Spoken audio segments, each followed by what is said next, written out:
Hello students, today I am going to start our new chapter and topic is Bharat की अनूठी लोक कलाएं। जैसा कि हम सबको पता है, हमारा देश भारत अनेकता में एकता का देश है। भारत की संस्कृति एवं विविध प्रकार की विशेषताएं दिखाई देती है, क्योंकि इस संस्कृति की रचना किसी एक धर्म, संप्रदाय या जाति से न होकर विविध धर्मों, संप्रदाय या जाति के मेल से हुई है। अतः भारत की संस्कृति को सामाजिक संस्कृति की संज्ञा दी गई है, अर्थात दी जाती है। भारत की लोक कलाएं इनकी संस्कृति के सौंदर्य या भव्यता का दर्पण है। इस पाठ में उन्हीं में से कुछ प्रमुख लोक कलाएं वर्णित है।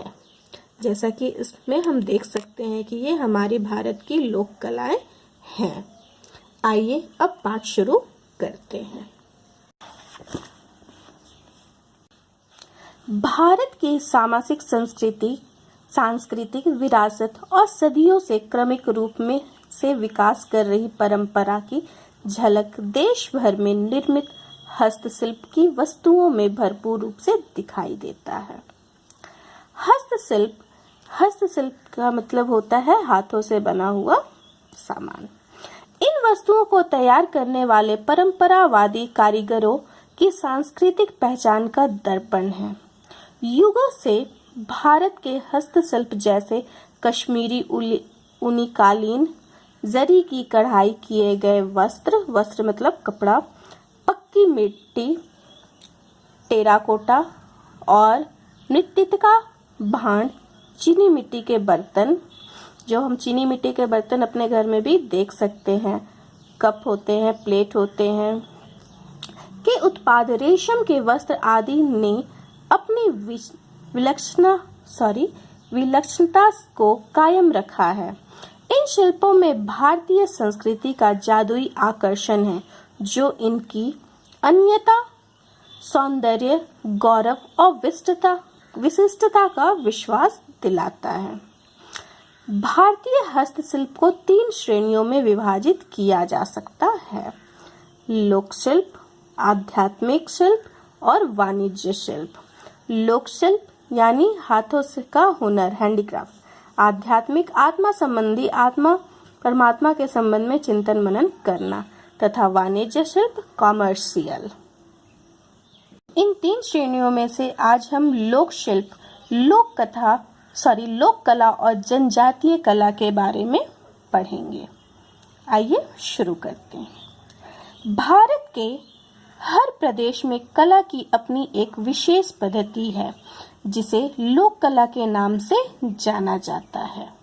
इसके अलावा परंपरागत कला का एक अन्य रूप है, जो अलग अलग जनजातियों और देहात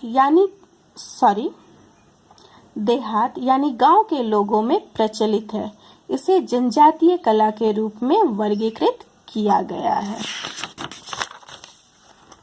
भारत के गांवों की लोक चित्रकारी बहुत ही सुंदर है, जिनमें धार्मिक और आध्यात्मिक चित्रों को उभारा गया है। भारत की सर्वाधिक प्रसिद्ध लोक कलाएं हैं बिहार की मधुबनी चित्रकारी, ओडिशा राज्य की पत्ता चित्रकारी, आंध्र प्रदेश की निर्मल चित्रकारी आदि। आइए इस चित्रकारी के कुछ उदाहरण देखते हैं। लोक कला के अन्य रूप भी हैं, जैसे मिट्टी के बर्तन, गृह सज्जा, जेवर, कपड़ों पर डिजाइन आदि। मानव सभ्यता के प्राचीनतम मतलब पुराने चिन्ह गुफाओं में चित्रित है।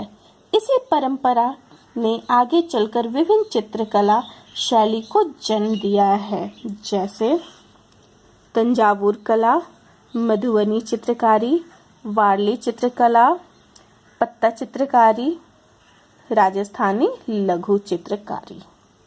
अब हम एक एक कर सभी चित्रकला के बारे में पढ़ेंगे। सबसे पहले तंजावुर कला। भारत के तमिलनाडु प्रांत में तंजावुर नाम का एक छोटा सा नगर है। यह एक असाधारण कला है असाधारण कला के लिए जाना जाता है। इस कला शैली को हम अपने देश के मंदिरों में देख सकते हैं।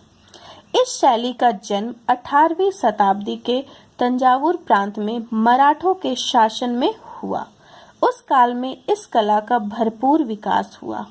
यह कलाकृतियों का मूल फलक यानी तख्ता कटहल की लकड़ियों से बना होता है। यहाँ पे हम देख सकते हैं ये तंजावुर कला का एक उदाहरण है। उसमें इस प्रकार की चित्र बनाई जाती है।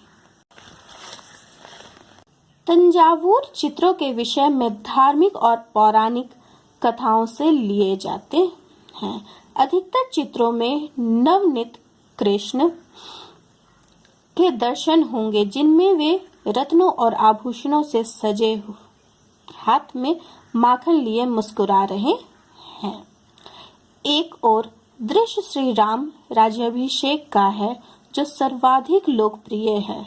समय के साथ इस शैली में अब कुछ नए विषयों के चित्र भी बनने लगे हैं।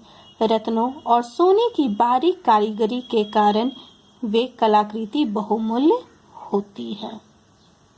नेक्स्ट इज मधुबनी चित्रकला। यहाँ पे हम देख सकते हैं कि यह मधुबनी चित्रकला यानी मधुबनी पेंटिंग है। यह चित्रकला को मिथिला की कला भी कहा जाता है। यह कह सकते हैं कि इस कला का जन्म बिहार के मिथिला प्रदेश में हुआ। मधुबन का अर्थ है माधुर्य वन अर्थात शहद उद्यान। राधा कृष्ण की मधुर लीलाओं के लिए प्रसिद्ध इस कला का सीधा संबंध माधुर्य से ही है, जैसे कि इस चित्र में हम देख सकते हैं। यह कला पीढ़ी दर पीढ़ी इस गांव में चली आ रही है।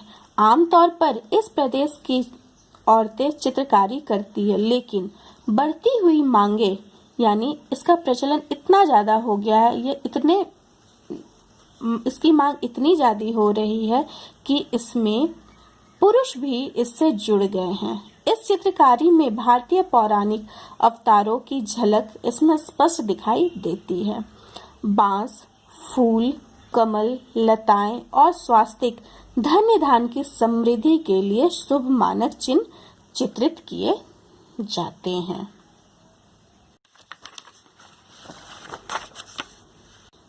नेक्स्ट वारली लोक चित्र कलाएं। महाराष्ट्र अपनी वारली लोक चित्रकलाएं के लिए भी प्रसिद्ध है। वारली एक बहुत बड़ी जनजाति है जो पश्चिम भारत में मुंबई शहर के उत्तरी भाग में बसी है। यह कलाकृतियां विवाह के समय विशेष रूप से बनाई जाती है। इन्हें शुभ शगुन माना जाता है। इसके बिना विवाह की परंपरा अधूरी मानी जाती है। चित्रकारी का काम महिलाएं करती है। इस चित्रों में देवी देवताओं के रूपों को दर्शाया जाता है। इसे महिलाओं के घर की दीवारों पर बनाती हैं, जो मिट्टी के बने होते हैं। जो घर मिट्टी के बने होते हैं उसमें ये चित्रकलाएं बनाई जाती है और ये महिलाओं के द्वारा ही बनती है, जैसा कि इस चित्र में हम देख सकते हैं। यहाँ पे ये चित्र है और इस चित्रकला का नाम है वारली चित्रकला। इस कलाकृति का सफर घर की गोबर मिट्टी की सतह वाली दीवार से शुरू होकर आज की तारीख में कागजों और कैनवस तक आ पहुंचा है। इस लोक कला का चित्रण अब प्रिंट माध्यम से साड़ियों और चादरों आदि की छपाई और धागों से कढ़ाई के रूप में भी किया जाने लगा है। यानी इस तरह के जो चित्र है आजकल हम अपने कपड़ों में या फिर साड़ियों में भी देख सकते हैं। नेक्स्ट इज राजस्थानी लघु चित्रकारी। भारत की लघु चित्रकारी की कला का प्रारंभ मुगलों द्वारा किया गया जो इस अलौकिक कला को फारस से लेकर आए थे। लघु, लघु का मतलब होता है छोटा। 6वीं शताब्दी में मुगल शासक हुमायूं ने फारस के कलाओं को बुलाया जिन्हें लघु चित्रकारी में विशेषज्ञता प्राप्त थी। उसके बाद भारतीय कलाकारों को भी इस कला का प्रशिक्षण दिया। प्रशिक्षण मतलब उन्हें ट्रेन किया, उन्हें सिखाया। भारतीय कलाकारों द्वारा इस शैली में तैयार किए गए विशेष लघु चित्रों को राजस्थानी लघु चित्र कहा जाता है। इस चित्रकला को बनाने हेतु हर पहलू को बारीकी से चित्रित किया जाता है। मोटी मोटी रेखाओं से बनाए गए चित्रों को बड़े सुनियोजित ढंग से गहरे रंगों से सजाया जाता है। राजस्थान का किशनगढ़ प्रांत अपनी ठनी चित्रकारी के लिए प्रसिद्ध है। यह बिल्कुल भिन्न शैली है जिसमें बहुत बड़ी बड़ी आकृतियों को चित्रित किया जाता है।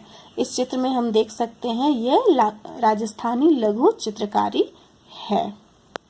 18वीं शताब्दी में राजा सामंत सिंह के शासनकाल के दौरान इस कला ने ऊंचाइयों को छुआ जिन्हें बनी ठनी नाम की एक दासी से प्रेम हो गया था।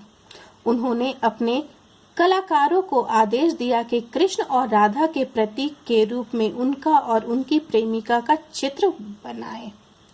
यानी यहाँ पे एक जो राजा है उन्हें एक दासी से प्रेम हो गया था और उन्हीं के प्रतीक को वह जिस प्रकार राधा और कृष्ण का प्रतीक है प्रेम का, वैसे ही वो चाहते थे कि राजा और उनकी प्रेमिका का भी बने। बनी ठनी चित्रकारी में दरबार के दृश्य, नृत्य, शिकार, संगीत, नौका विहार, कृष्ण लीला, भागवत पुराण और अन्य कई त्योहार जैसे होली, दिवाली, दुर्गा पूजा और दशहरा आदि विषय हैं। दीवार और कागज के साथ ये कलाकृतियां मिट्टी के पात्रों, पंखों और विवाह के अवसर पर प्रयोग होने वाले थालों और थालियों तक में भी की जाती है। भारतीय समृद्ध कला परंपरा के बहुत से नमूने हैं। कला शैलियाँ विभिन्न अंचलों में प्रचलित है। हजारों लाखों लोक कलाधर्मियों ने वंशाक्रमानुसार अपना जीवन कला को समर्पित किया है। अतः इस पाठ में लेखक ने हमें यह बताया है कि भारत अनेकता में एकता का देश है। बिना किसी धर्म, जाति, संप्रदाय के यहाँ पे भारत की अनूठी लोक कलाओं को प्रदर्शित किया है तथा भारत की लोक कलाओं की विशेषताओं को बताया है।